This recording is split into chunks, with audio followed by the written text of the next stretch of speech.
Yes, nk'uko bisanzwe ni kuri Amazing TV Show, reka dusuhuze abakunzi bacu aho muherereye hariho hose. Ntibisanzwe ko tubagezaho amakuru ari nijoro cyane, dore ko twebwe muri Canada ari amasaha y'ijoro, ariko hari abari bwumva aya makuru bukeye cyane cyane nk'abari muri Afurika, abari mu Rwanda, abari i Goma, abaherereye mu bihugu hafi ya byose bya Afurika ho, ndetse hari n'ibindi bihugu bishobora kuba muri Australia n'abari butwumva nabo bukeye. Nk'uko bisanzwe rero tuzanye muri aya masaha ni ukubagezaho amakuru yihutirwa, ni amakuru avuga ko leta ya Kinshasa ishobora kuba iri kugaba ibitero ku mujyi wa Goma. Binyuze ku rukuta rwa Twitter rw'umuvugizi mu bya politike Lawrence Kanyuka, avuze ko muri iri joro igitero cya drone kiri kugabwa ku mujyi wa Goma, kikaba kivugwa ko gikozwe n'ubutegetsi bwa Kinshasa, ndetse kikaba kiri kugabwa kure cyane y'imirongo y'urugamba.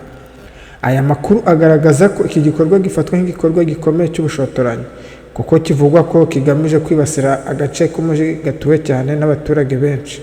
Ibi bikaba bishobora gushyira mu kaga ubuzima bw'ibihumbi by'abasivile b'inzirakarengane batuye muri uwo mujyi.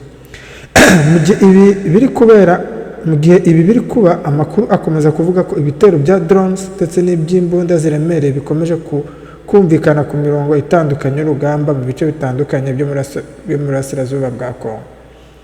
Lawrence Kanyuka yakomeje avuga ko ku ruhande rwa AFCM 23 yatangaje ko ishaka ko abaturage ba Kongo baba abahamya b'ibi bikorwa. Ivuga ko ibyo bitero bishobora kugira ingaruka zikomeye ku mutekano w'abaturage batuye muri ako karere.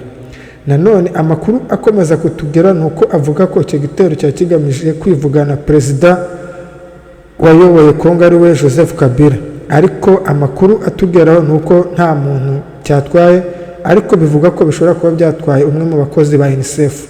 Ni amakuru tukiri gutohoza tureba ko ayo makuru ashobora kuba ari.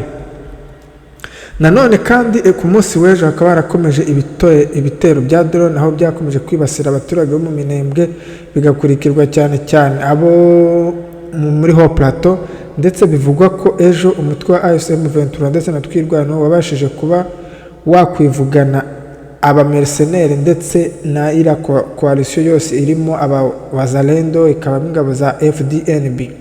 Ariko mu kanya turaza gukomeza gukurikirana aya makuru, kandi tuzakomeza kubageza ibishya uko bigenda bikurikiraho.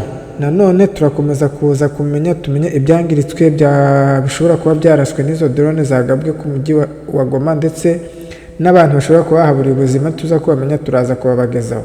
Mukomeze mudukurikirane, mukore subscribe, like, share na comment, hanyuma dukomeze twubake umuryango wacu wa Amazing TV Show.